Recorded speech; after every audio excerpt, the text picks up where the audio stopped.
Please give a very warm welcome to my good friend and colleague, John DeWitt Walsh, who will be sharing with us his research trends into 21st century American political satire. Well, yes. Thank you, Lucas. Thank you all so much for being here this morning. It is such a pleasure to be here with you and to share this project. So my name is John. I am a senior at the University of Wyoming studying political science, and I am here to present The Assault of Laughter, American Political Satire in the 21st Century. Now, this project grew out of my love for and fascination with political satire as a method of meaningful political communication, and what I came to recognize as a stagnation in political satire that we are facing today. So through a combination of history and some social analysis, I wanted to piece together a narrative that explains why satire is powerful, why Americans in particular have such an affinity for it, and how the rapid evolution of technology and media in the 21st century has caused a crisis in American political satire that reflects the broader crisis in American political communication altogether. So to start, why is satire powerful? And an answer comes from a quote from which I cribbed the title of this project. The great American humorist Mark Twain once wrote, "Humanity has unquestionably one really effective weapon, laughter.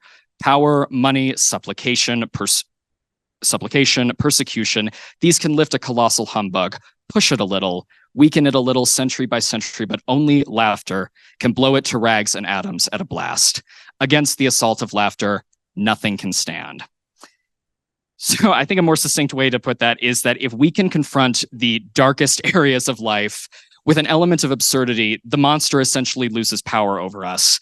And yes, I draw an analogy to that scene in the third Harry Potter movie where the students confront a creature that can transform into whatever scares them most, against which the best defense is a spell that turns the creature into something funny. Yep, nothing's funnier than Alan Rickman in a dress. Now, this phenomenon, along with the ability of humor to form strong bonds amongst a group of people who are collectively in on the joke, makes satire such a potent tool for political communication, and especially in a world where frightening and powerful things are less immediately obvious. And these phenomena also explain why satire has been a venerable American tradition going back to the dawn of the Republic. Now, baked into the American soul is a fervent anti-elitism, and that particularly manifests as a deep animosity towards intellectuals. I think the Puritan minister, John Cotton, who is that gentleman up at the top, perfectly sums up the American attitude towards those smart types. You know, the more learned and witty you be, the more fit to act for Satan you be. Now, even if we don't believe that intellectuals are literally doing the work of the devil, Americans past and present have by and large distrusted intellectuals out of fear that they would deceive and manipulate us.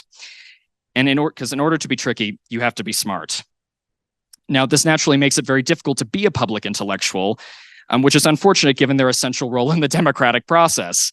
They are the ones calling attention to particular issues and encourage critical engagement among the American public. And now it's not that the American public are totally averse to being given critical information relevant to public life. It just has to be packaged in a non-threatening manner. And thankfully, Americans love to laugh. So enter the satirist. Satirists can convey information to the public in an accessible manner that sidesteps perceptions of intellectual elitism. Now, they're not entirely immune from such perceptions, but they can capture a broad audience in a way that most public intellectuals can only envy. And it is this accessibility that has helped foster America's long-lasting love affair with satire. And satire was a crucial weapon during the Revolutionary War. Benjamin Franklin, amongst his other endeavors, was the nation's foremost satirical warrior. An outgrowth of his work as a journalist, he wanted to use satirical conventions to foster people's critical thinking and encourage them to make use of their reason. He was training the public to be a democratic citizenry. His satirical techniques would be just as intelligible to us today. Comic exaggeration and situational masks used to reveal social truths. These would be conventions later employed by The Daily Show and The Colbert Report, two shows that entertained, but also gave factual information. All right. So now that we have established the roots of America's love for political satire, let's turn our attention to its role in 21st century American politics. And it's been an interesting century so far, wouldn't you say? Political crises, economic instability, military conflict, the disruption of societal norms, and the erosion of public institutions. All of these have characterized the past 2 decades. That's a lot, right? Now, on top of all of that has been a rapidly changing technological and media landscape, whose consequences for political satire and political communication at large have been immense. Now, this begins with the explosion of cable television in the 1990s and the introduction of technologies like the DVR, creating new opportunities to develop programming for more niche audiences. Now, while it created avenues for fresh creative expression, it also began to dismantle any sense of a shared experience. This had implications for both entertainment and political communication. This era, after all, saw the birth of both Comedy Central and Fox News. This phenomenon has only accelerated with the internet, social media, and the smartphone, and we've become increasingly capable of customizing not only our entertainment cues, but our entire worldview. Now, from the outset, it was clear that satire on broadcast television had a noticeable political bias. The Daily Show, along with its spiritual successors like The Colbert Report, spoke with a distinct left liberal voice, and conservatives appeared at a loss when it came to mounting a competitive challenger. The closest they probably came was this show, The Flip Side, hosted by Michael Loftus. Who here remembers this program? Exactly. So yeah, everyone from the casual commentator to the political psychologist sought to offer some kind of explanation as to why this was so. Some theorized it was because of the particular political environment in which these programs emerged, especially The Daily Show and The Colbert Report. They really gained prominence during the tenure of George W. Bush, in which disaffected liberals needed some catharsis. And it was from this premise that some predicted a rise in conservative comedy once Obama came into office, but this did not materialize. In fact, it seemed that the liberals maintained their dominance, as emphasized with the premieres of both Last Week Tonight with John Oliver and Full Frontal with Samantha Bee. Incidentally, both former Daily Show correspondents. Others, like the political psychologist Aaron Druin, pointed to different aesthetic tastes and satire's inherent need to challenge the status quo as explaining the prominence of left liberal satire. In actuality, it was a combination of these factors that led to the liberal left's dominance of satire on television. And it's not as if conservatives had no media strongholds. They had Fox News and they had an iron grip on conservative talk radio. And it seemed as though this was the balance of the American television landscape. However, the progress of technology marched on, and television would not be king forever. So this brings us to the cataclysmic year of 2016, and 2 forces would arrive to totally disrupt the balance. And the first, of course, was Donald Trump. His audacious character and total disregard for the traditional practices of presidential politics threw the mainstream media for a loop and left the Republican Party and left later the entire executive branch scrambling to reorient itself around him. Now, Mr. Trump's very, in-your-face, anti-establishment nature, combined with a core base of supporters, made him almost invulnerable to the traditional avenues of accountability, both journalistic and satirical. I think this 2015 opinion piece from The Economist perfectly sums up perfectly sums up the challenge to satirizing Trump. Basically, how do you mock someone who is already a walking caricature of themselves? Yeah. So while he initially seemed to provide an unending feast of content for satirists, as his rather fascistic contempt for the rule of law began to reshape the American presidency, his persona became a lot less humorous, and liberal satire TV shows really only began to preach to the converted. They lost their evangelistic potential. And people, by which I mean op-ed writers, began to lament Trump, and to lament that Trump had now, amongst other American institutions, had eviscerated political comedy.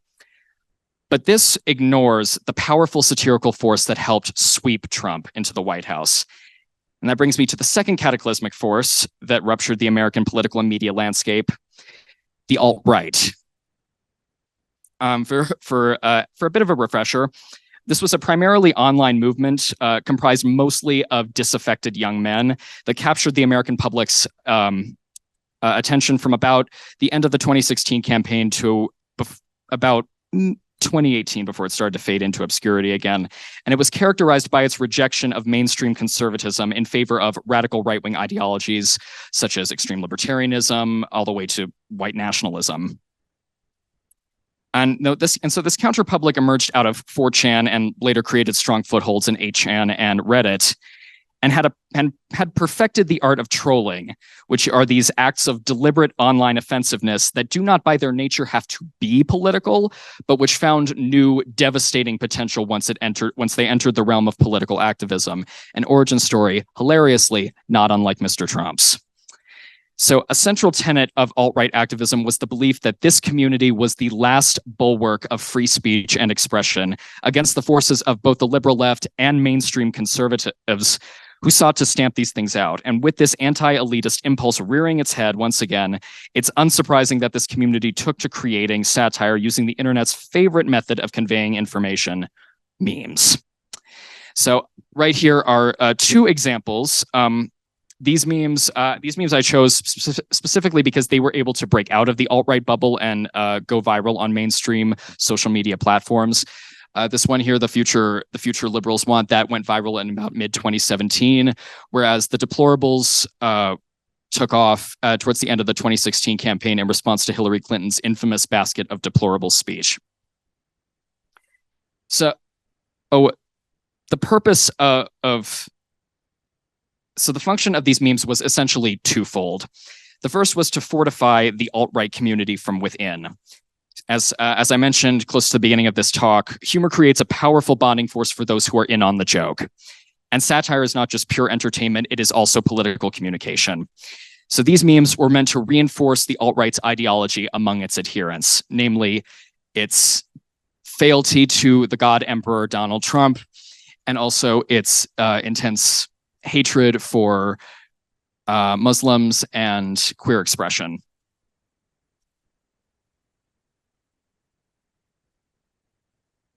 So these memes were also, so yes, the second function of these memes was to create a kind of plausible deniability against those outside the community who were very rightly concerned with every problematic aspect of the alt-right's ideology. Basically, it was basically an avenue to say, it's like, how can you take us so seriously? Can't you see we're just joking? Now, and of course such concerns became much more prescient once the alt-right's influence began to spill into the real world, most notably with the Unite the Right rally in Charlottesville in September of 2017. But what I have found most amusing in this entire phenomenon is that in a great reversal of fortunes, it is the left that is struggling to respond to the barrage of alt-right memes. As alt-right memes have lampooned, and as scholars and op-ed writers have later documented, the left cannot meme, or at least it cannot meme as effectively. And this is due to a few factors, but perhaps the most central is that the online political left lacks the same kind of culture of deliberate offensiveness that propelled the alt-right. On the online political left, there are no taboos to transgress, and this inhibits the creation of good satire.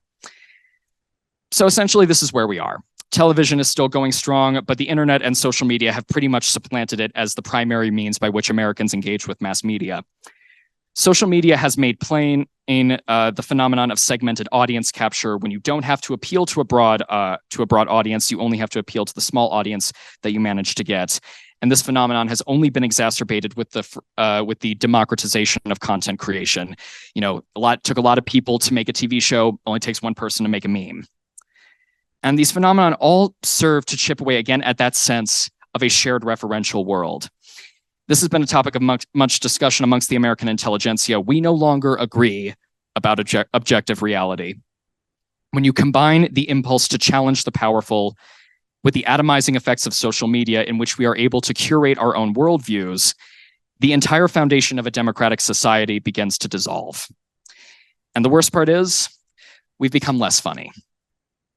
No, truly, this is not an environment where good comedy can thrive. Now, as several of my colleagues have left you with actionable points to end on, I must have to say I don't present solutions, just dramatic problems. My apologies. I struggled throughout the formation of this entire project what I could possibly leave all of you with, and I came up short. But if it means I get to be a prophet of doom, so much the better. But in the end, I realized this is my challenge to all of you. I've laid this bare, and I now leave it in your hands. You are still a democratic citizenry. I'm throwing you in a ditch. You can figure it out yourselves. And this is because I still believe, amidst ample evidence to the contrary, that the American public still have intellects. Thank you.